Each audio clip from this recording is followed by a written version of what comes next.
Rola coisa assim. rixa piloto e mecânico? Tipo, fora você no seu canal, sendo famoso e o caralho. Hoje em dia, não muito.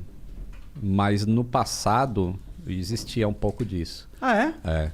Na época que eu trabalhei mesmo na Varig, lá nos anos 80, era muito diferente, cara. Você não via, assim, um piloto chegar para trabalhar, ou um comissário de bordo, vir trabalhar de ônibus, de metrô. Isso não existia. Era um glamour, assim, era um... Pô, essa profissão é um negócio top. Então, todos eles tinham carro, todos eles compravam apartamento.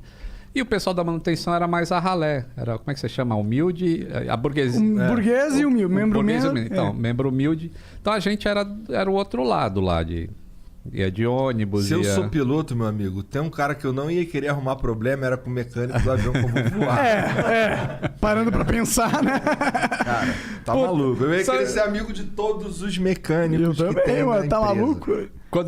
Quando eu postei o vídeo falando, estão cancelando o Lito, alguma coisa assim, aí teve um cara que comentou assim, falou... Pô, se eu sou piloto, a última pessoa que eu vou querer cancelar é o cara que conserta meu avião. Não, pior que é real. Mas lembrando que não é os pilotos unidos que foram contra o Lito. É só um bando de piloto mela cueca que tem um ego frágil e se sente ofendido pelo sucesso alheio. É o que eu falo, tá? A grande maioria, e são muito gente boa, cara. E é um negócio assim, tipo... É uma qualificação muito difícil de obter. Tá? Eu conheço muito de avião. E... Pô, mas você ser mecânico de avião, mano... Você tem que ser um cara que vai controlar a vida das pessoas. Também. Igual o piloto. Porque tem uma... Tipo, exatamente. Se o mecânico falhar, o piloto não vai poder salvar todo mundo, tá ligado? Ele pode tentar pousar o caralho. Mas o piloto... Porra, mecânico, né, cara? E assim, eu aprendi muita coisa com esse negócio de pilotagem. Sabe? Que abre o meu campo para produzir mais conteúdo interessante. Porque como eu também... Uma das minhas qualificações é ser instrutor de fatores humanos em manutenção de aeronaves. Que, na verdade, poderia ser manutenção, poderia ser área operacional de voo. Mas eu estudo sobre como o ser humano erra, porque todo ser humano erra, e como que a gente cria redes de segurança para que esse erro não se transforme num acidente. Então, esse é um dos campos que eu estudo. Isso é legal. E, tipo, eu jamais teria ideia, usando simulador, de algumas coisas que eu tenho agora quando eu tô pilotando sozinho. Entendeu? Eu tô fazendo um voo sozinho e eu tenho algumas percepções que eu não teria usando o simulador, que é que nem ele falou, porra. Caiu o simulador, você dá um restart e vai de novo. Na vida real não é assim. Então, acho que isso engrandece muito. Aí, quando tu fala assim, pô, tu aprendeu alguma coisa? Pra cacete, mas aprendi muito com esse negócio de pilotagem. Então, isso me deixa mais completo para fazer um conteúdo mais legal e para segurança de voo, que é isso que é o meu objetivo final. Curiosidade, quais são os safeguards que dão certo, assim, para erros humanos? Que a gente poderia extrapolar para nossa vida, assim, que você aprendeu? Tem duas coisas muito importantes que é muito feito, principalmente nos Estados Unidos, que são pioneiros nesse estudo. Que eu posso citar aqui. Um deles se chama cultura justa e o outro é o ser humano vai errar. Então, o avião é redundante. Então, a gente tem que criar uma redundância também para o erro humano. Aí eu vou dar um exemplo. Esses aviões que voam cruzando o oceano, eles têm 2 motores, certo?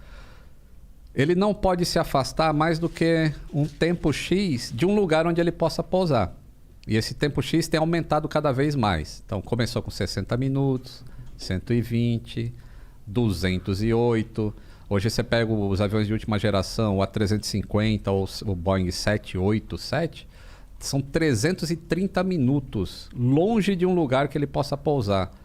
Isso dá 5 horas e meia. Entendi. O que significa? Que ele pode se afastar 5 horas e meia e perder um motor, por exemplo, e ele vai conseguir pousar em outro lugar sem problema. Então, existe a redundância já em todos os sistemas do avião. Mas o que acontece se um ser humano vai mexer num gerador elétrico do motor esquerdo e ele tem um problema na bomba hidráulica do motor direito? Aí você só tem um mecânico. Aí o cara vai aqui, mexe no gerador, aí consertou. Aí ele vai lá e mexe na bomba hidráulica, consertou.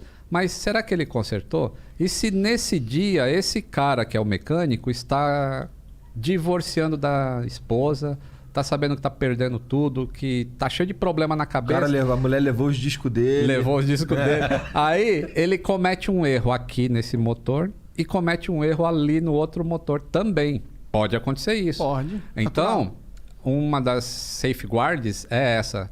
Se você tem sistemas semelhantes no avião, o mesmo mecânico não pode trabalhar nos dois. Entendeu? Porque se é para falhar alguma coisa em voo, que falhe um só, nunca outra coisa.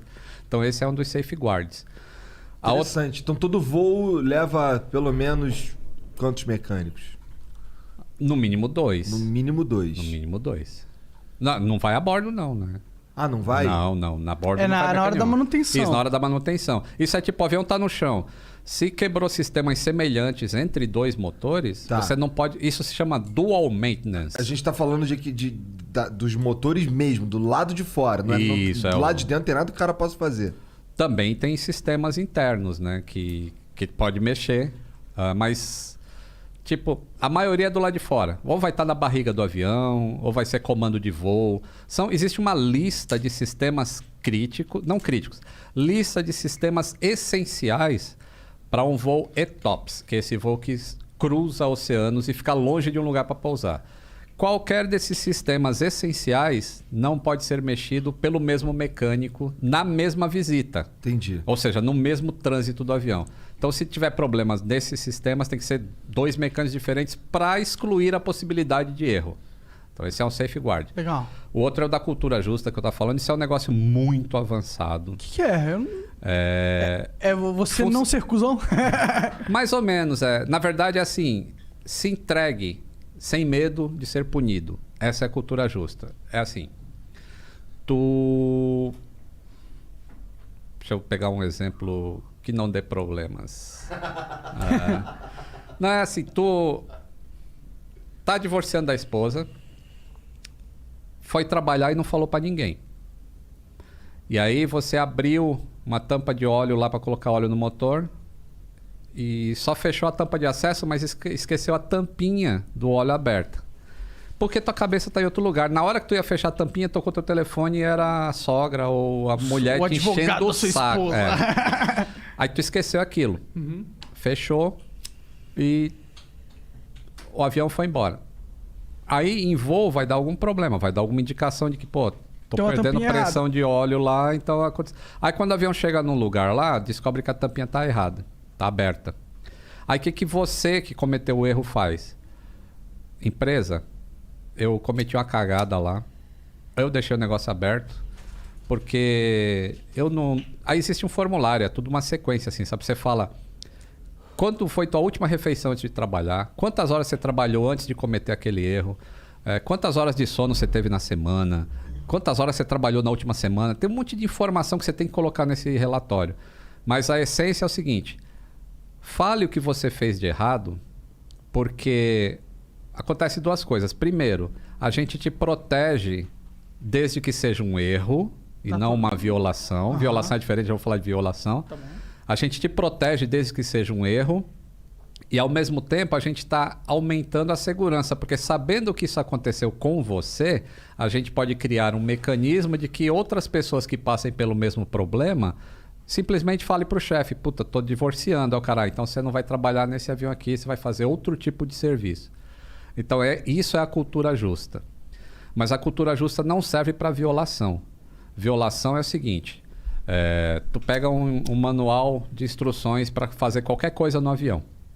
Então tem lá, né? Tire o parafuso A, o B, o C, põe uma saia cor-de-rosa e depois você põe o parafuso E no lugar, beleza? Beleza, aí tu vai, não vou botar aquela saia cor-de-rosa não, eu não quero passar vergonha. E aí tu pula direto pro E. Aí o que você fez? Uma violação, porque... o documento pede para você botar a saia rosa e você não botou.